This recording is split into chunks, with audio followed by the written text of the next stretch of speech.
Lanjut. Seperti kami sudah pernah menjelaskan kemarin pada waktu pertemuan sebelumnya, bahwa banjir itu tidak satu faktor penyebab maupun faktor pemicunya. Faktor pemicu memang curah hujan.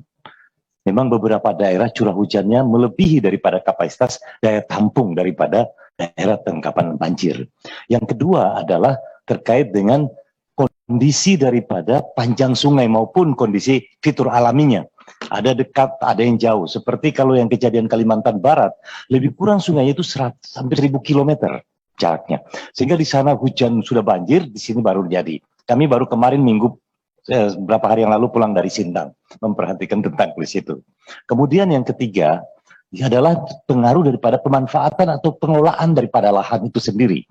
Jadi pengelolaan lahan itu salah satu penyebab daripada kegiatan banjir. Yang terjadi beberapa tempat seperti demikian, kira-kira gitu Pak. Bahwa ada curah hujan yang melebihi kapasitas drainase, sehingga terjadi limpasan, seperti kalau yang di Kalimantan Barat, lebih kurang 3.000-an meter kubik per detik air itu melebihi daripada daya tampung. Pak, argumentasi Bapak itu argumentasi akademis. Tapi publik tuh udah tahu loh Pak, bahwa panjang sungai dari dulu sampai sekarang nggak berubah. Nah, yang berubah itu lebar sungai, kemudian kedalaman sungai akibat sedimentasi. Sedimentasi dari mana sih? Kan akibat penebangan hutan. Nah, kemudian menurut saya KLHK tuh coba kalau nggak jujur terus dalam memberikan jawaban, sampai kapanpun ini nggak akan selesai masalah. Kan kita ini penyakit nih, kalau penyakit ya akui saja, kalau liver ya liver, kalau kanker ya kanker, kalau diabetes ya diabetes gitu loh. Jangan dibikin argumentasi yang lain. Kita ngerti loh Pak, kita ngerti. Bapak, saya gini aja, harusnya Bapak jelasin, Bapak jujur deh, kawasan ini dulu hutan lebatnya sekian, sekarang mengalami perubahan, jadi perkebunan sekian, jadi penambangan sekian, jadi gundul sekian. Curah hujan ini nggak bisa ditampung nih di sini karena hutannya nggak ada, airnya cepat ngalir ke sungai, membawa tanahnya kemudian menjadi sedimentasi, jadi naik ke permukaan. Ditambah lagi jumlah pemukiman yang semakin banyak, pemukimannya dekat sungai, pemukimannya di daerah rawa akibat kesalahan tata ruang.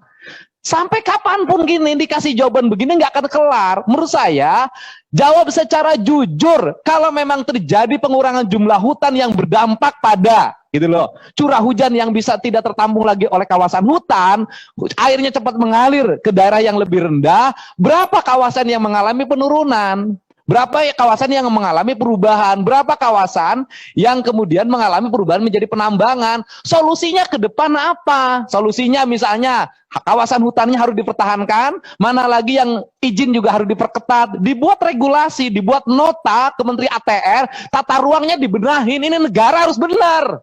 Nggak bisa begini terus. Bapak enak di sini, Pak, nggak kebanjiran. Orang sana kebanjiran. Tinggalkan legasi yang baik buat generasi ke depan. Saya pengen birokrat itu jujur. Kata Kiki jujur. Saya nggak akan kritisi anggaran 0, sekian, enggak. Tapi kalau urusan hutan, urusan banjir, urusan segala macam, saya akan ngomong keras. Saya dari dulu jawaban tuh banjir, tahun kemarin jawabannya itu jalan, tapi Bapak nggak ngasih solusi. Tugas Kementerian Lingkungan Hidup itu atau bersifat tegas. Sikapnya adalah menjaga lingkungan dan menjaga hutan. Seluruh dinas, seluruh kementerian harus tunduk pada rekomendasi Kementerian Lingkungan Hidup. Pembangunan ini tidak recommended karena akan mengakibatkan ini. Pembangunan ini tidak recommended karena akan mengakibatkan ini. Pengembangan ini tidak recommended karena akan mengakibatkan ini. Kawasan ini tidak boleh ditebang karena mengakibatkan ini. Sifatnya mutlak. Hukum alam itu hukum mutlak. Tidak bisa digeser-geser. Karena kausalitas. Resiko apapun harus diambil. Kenapa? Karena ini mutlak. Hukum alam nggak bisa ditafsirkan. Dan nggak bisa ada rekayasa alam. Untuk itu, fungsinya adalah menerangkan, memberikan sesuatu gambaran nih Pak, negatifnya ini, positifnya ini, jelasin. Tidak bisa Kementerian Lingkungan Hidup mengikuti keinginan kementerian lain. Kan seluruh kebijakan harus ada rekomendasi analisis dampak lingkungan. Karena ini kuncinya. Ini akibatnya segala sesuatu tidak berpegang teguh pada prinsip ikuti gaya menteri lama. Kan ada menteri yang tidak digeser-geser. Siapa Pak Prakosa? Ikuti dia, punya prinsip. Karena apa? Karena ini legacy. Kalau digeser, ini Pak, oh iya Pak, kalau bangun ini, oh boleh Pak. Oh boleh Pak, ini datang lagi ini boleh Pak, boleh Pak. Lah ya nggak usah sekolah di eksak Pak, sekolahnya di sosial aja. Nggak usah sekolah fisika, nggak usah belajar kimia, nggak usah belajar matematika. Karena lingkungan hidup itu fisika, kimia, matematika, dan biologi inti ilmunya. Sudah aja belajar ilmu sosial dan ilmu politik. Selesai Pak, sudah dirjen, nanti dijabat oleh politisi. Biar disesuaikan dengan keinginan dan kebutuhan serta perkembangan. Kan rusak negara ini Pak. Saya jawaban itu dari dulu Pak udah dapat. Bapak ngapain disuruh ke sana kalau jawabannya itu? Saya tuh ingin dari dulu tuh jujur deh, Kalimantan. Apa yang harus kita pertahankan hari ini? Ruas hutannya berapa lagi? Ini kunci jebret. Bagaimana cara ngujinya? RUTR-nya selesai. Tapi kalau nanti tiap tahun musim ini curah hujannya tinggi. Belum tinggi curah hujan Pak, belum. Curah hujan tinggi itu nanti Januari. Sekarang mah masih persiapan hujan. Ini Pak, ini saya agak keras ngomong ini karena sudah menyangkut prinsip-prinsip yang rakyat yang merasakan terus-terusan dikasih logika. Yang menderita itu kan orang sana yang lama di sana. Sudah nggak kebagian penghidupan, sudah habis kawasannya, sudah kebagian banjir. Tapi kan yang kaya-kaya bisa tinggal di Jakarta, bisa tinggal di Singapura. Orang sana Pak. Ini loh Pak, ini yang saya ingin para dirjen ini berkembalilah pada nilai akademik keilmuan yang independen.